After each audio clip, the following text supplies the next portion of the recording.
Salut tout le monde, c'est Pineapple, j'espère que vous allez bien et aujourd'hui on se retrouve pour une nouvelle recette. On va faire un fraisier. Le fraisier c'est souvent quelque chose qu'on aborde avec beaucoup de difficultés et on a beaucoup d'hésitation à le faire. Mais moi je vais vous prouver tout le contraire, que c'est vraiment super simple et que c'est accessible à tous. Alors maintenant, à vos tabliers, c'est parti! Et pour cette recette, il te faudra 50 g de beurre, 110 g de farine ainsi que 110 g de sucre, 4 œufs. Ça, ce n'est que pour la génoise. Maintenant, on passe à la garniture. Et pour cette garniture, il faudra 225 g de fraises, 40 g de sucre glace, 150 g de mascarpone, 2 feuilles de gélatine et le jus d'un demi-citron. Petit oubli, désolé, il fallait bien aussi 13 centilitres de crème liquide pour la garniture. Pour cette recette, on va venir séparer le blanc des jaunes d'œufs.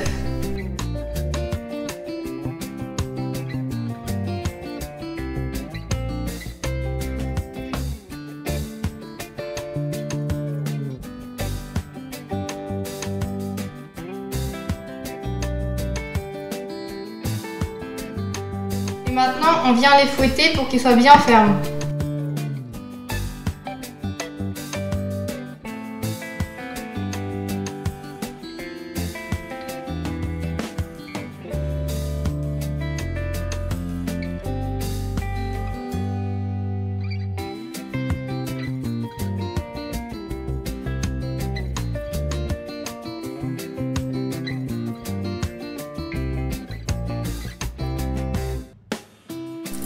Quand vous pensez que vos œufs sont bien fermes, alors déjà, si vous voyez que ça coule encore, c'est que c'est pas bon.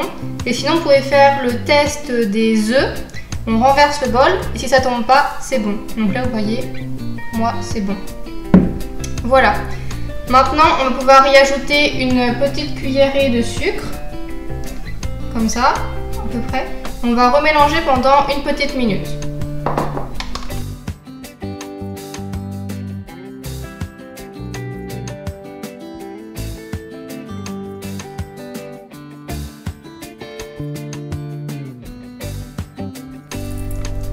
Une fois que le sucre est bien ajouté, on va pouvoir faire fondre le beurre.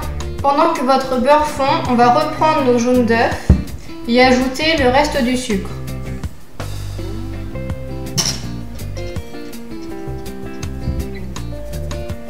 Et on va venir les mélanger pour que le mélange blanchisse.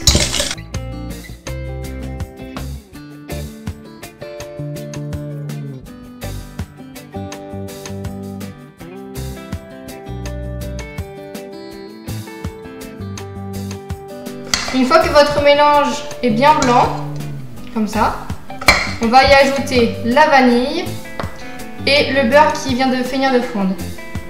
Le beurre.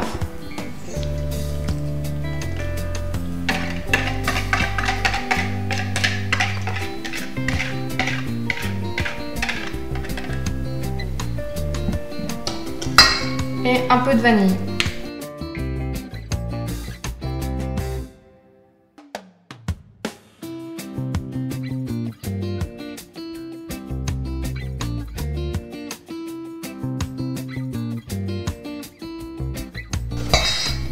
Ensuite, quand votre mélange est bien incorporé, bien homogène, on va pouvoir y ajouter la moitié de la farine.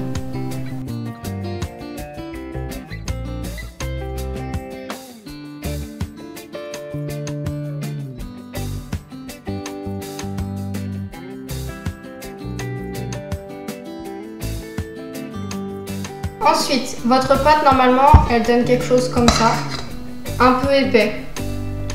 On va ensuite venir y ajouter 2 cuillères à soupe de blanc en neige.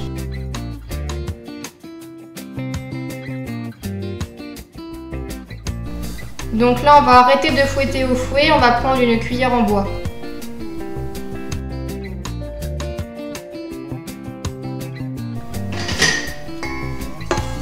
Et on vient les incorporer délicatement pour ne pas les briser.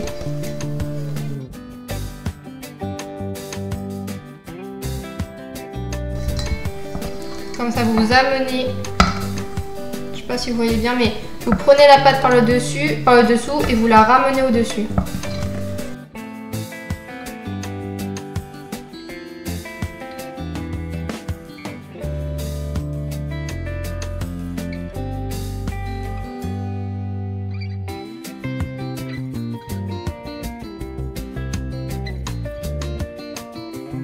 Une fois que vos blancs en neige sont bien incorporés, on va y ajouter le reste de farine. Et on mélange toujours délicatement, mais on peut y aller plus vite.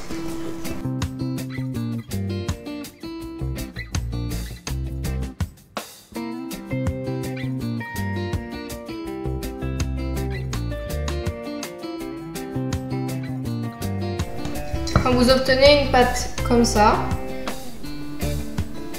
on va pouvoir y ajouter le reste des blancs.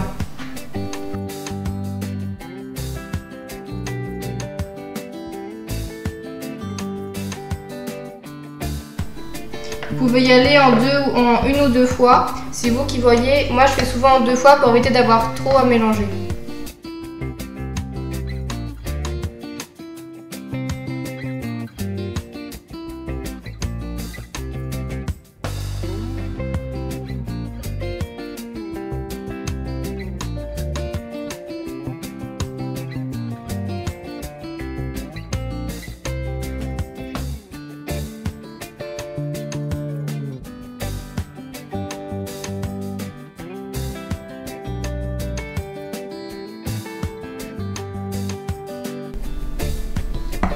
Normalement, vous obtenez une pâte comme ceci, qui forme des beaux rubans. Et on va pouvoir venir la mettre sur une plaque. Donc on peut venir verser la pâte sur la plaque. Regardez-moi ces beaux rubans. Pour savoir si votre pâte elle est bien, vous pouvez justement faire le test du ruban. S'il y a un beau ruban, c'est que la pâte est bien.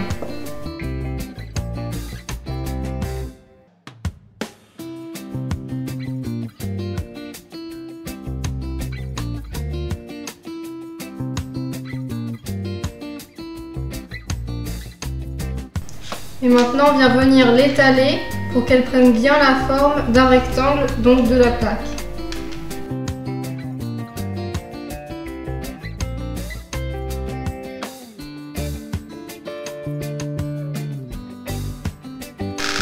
Et maintenant, ça part au four pour 15 minutes à 180 degrés. Pour que la crème de la garniture tienne mieux, il faudrait que vous la mettiez pendant la cuisson de la génoise au congélateur avec les fouets débatteurs et le bol. Alors voilà le résultat de la cuisson après 10 minutes. Donc en fait, vous voyez, 10 minutes suffisent. Pour ma part, c'était vraiment une génoise très fine.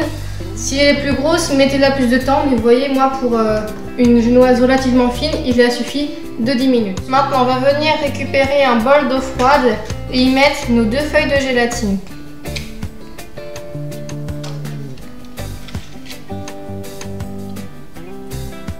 Et on place ça de côté. Maintenant, on va prendre un bol et la crème avec le mascarpone pour faire monter la chantilly. Donc, avant de monter la crème, on va d'abord récupérer le jus d'un demi-citron.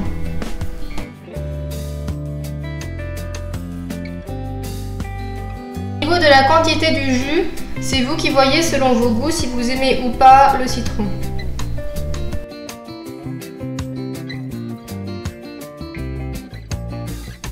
Alors pour faire la crème, on va venir mettre le jus de citron, le sucre glace et le mascarpone.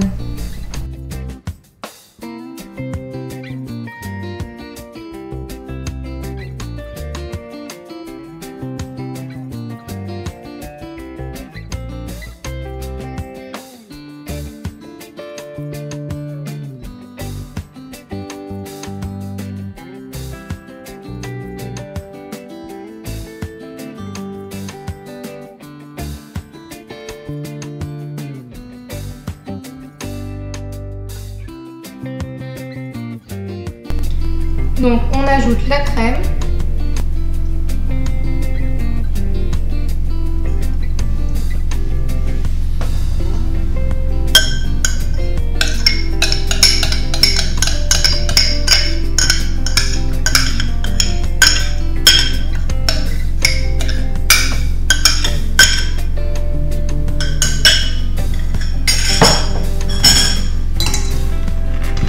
Et on fouette d'abord à petite vitesse pour que la crème s'incorpore au mélange, puis à plus grande vitesse.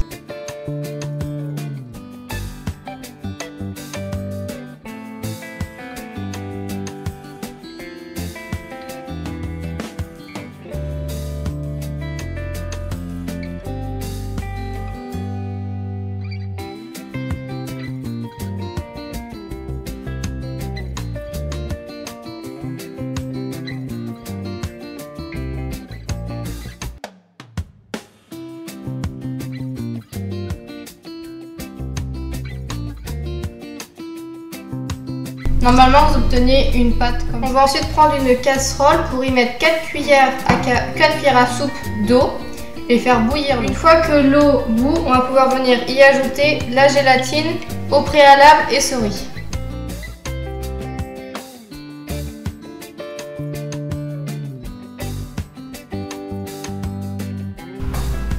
Quand vous voyez que votre gélatine est bien incorporée, on va pouvoir l'ajouter à la crème de citron.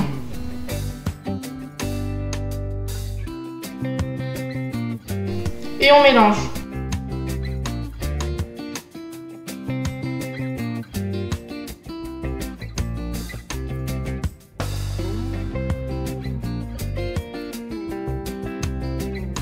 Normalement, vous obtenez une crème blanche. On va pouvoir venir réserver ça au frais et on va continuer. Maintenant que la génoise a bien refroidi, on va venir prendre un moule comme ceci qui s'ouvre et qui se ferme à l'aide de ça.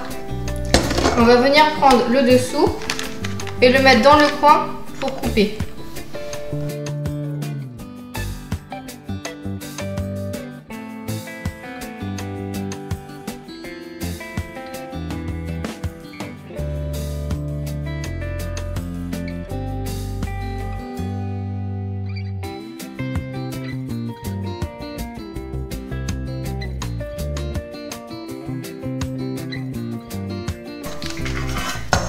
On reprend notre petit disque et on va venir y mettre une feuille de papier cuisson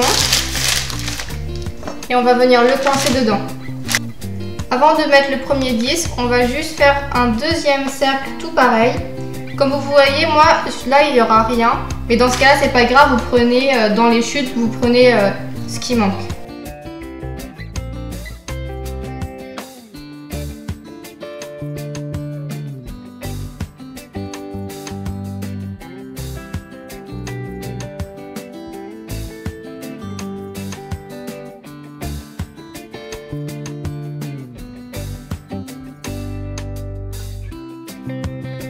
Si comme là ça se chevauche, vous avez juste à couper.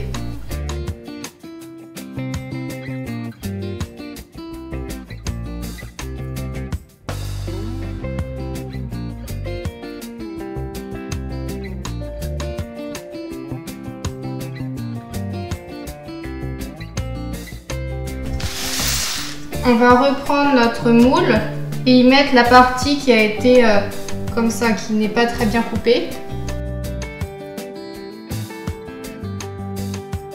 Et les restes, vous pouvez les couper pour en faire des petits biscuits, c'est très bon. Donc on va venir récupérer les fraises, on va enlever la queue et on va venir faire des tranches.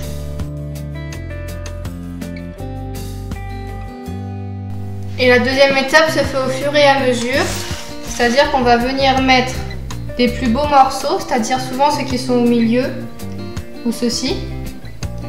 On va les mettre tout sur le pourtour du gâteau et les autres morceaux, pardon, on les mettra à l'intérieur.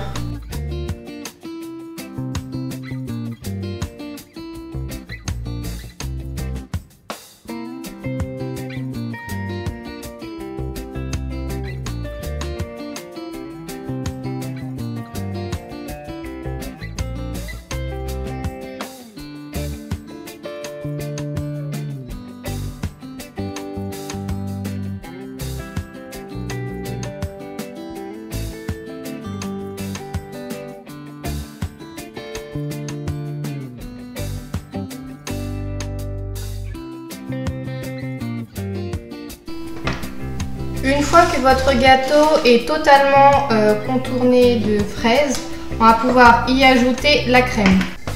Donc maintenant, on va pouvoir y ajouter la moitié de la crème environ.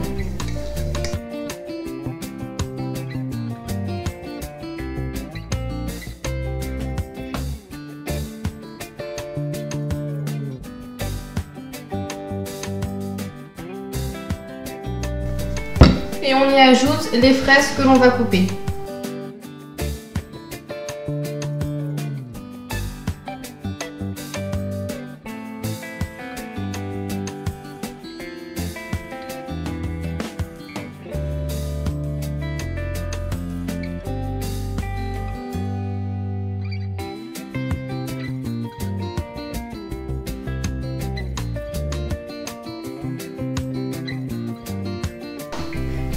fois que toutes les fraises sont dedans, on va pouvoir ajouter le reste de la crème.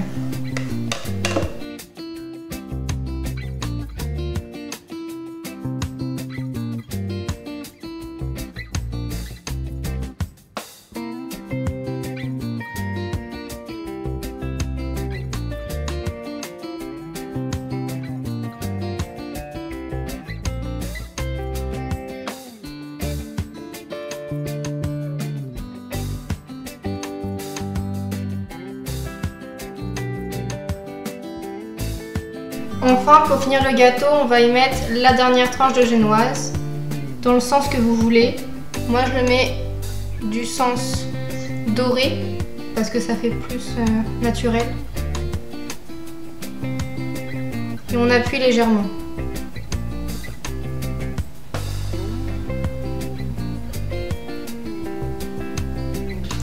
Et maintenant, ça part pour 2 heures au frigo. Nous voilà après 2 bonnes heures de repos. J'espère que ça va bien prendre. Ça a l'air de bien se décoller. Une fraise qui peut bien décoller, au secours. Non, pourquoi tant de haine dans ce monde? Ok, c'est bon. Et franchement, on est pas mal. Moi je dis on est pas mal. On va juste ajouter une petite touche finale juste pour la déco. Donc j'ai pris une fraise, je vais pas la couper, je vais juste la poser sur le gâteau. Juste après avoir coupé le citron. Donc là c'est vraiment pour la déco, vous n'êtes pas obligé de le faire. Je viens d'avoir une idée de génie. On va mettre, enfin je vais mettre un peu de chantilly ici. Pour faire un peu de blanc, ça illuminera le gâteau. Qu'est-ce que je raconte là? Illuminer le gâteau. Et puis quoi encore? Donc, un petit poil là. Hop.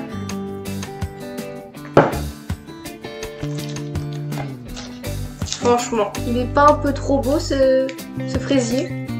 Moi je dis c'est super beau. J'ai goûté la génoise à part. Il n'y a pas mieux, c'est vraiment super bon. La crème elle est super citronnée, ça fait un goût, un arrière-goût, c'est parfait. Les fraises, bon bah c'est des fraises. Et puis voilà, je pense que ça peut plaire à beaucoup de monde. Et pour un gâteau d'été bien frais. Et si cette vidéo t'a plu, n'hésite pas à mettre un pouce bleu et à t'abonner car sur ma chaîne je fais des challenges, des recettes et des vlogs. Et maintenant, moi je te dis à jeudi prochain!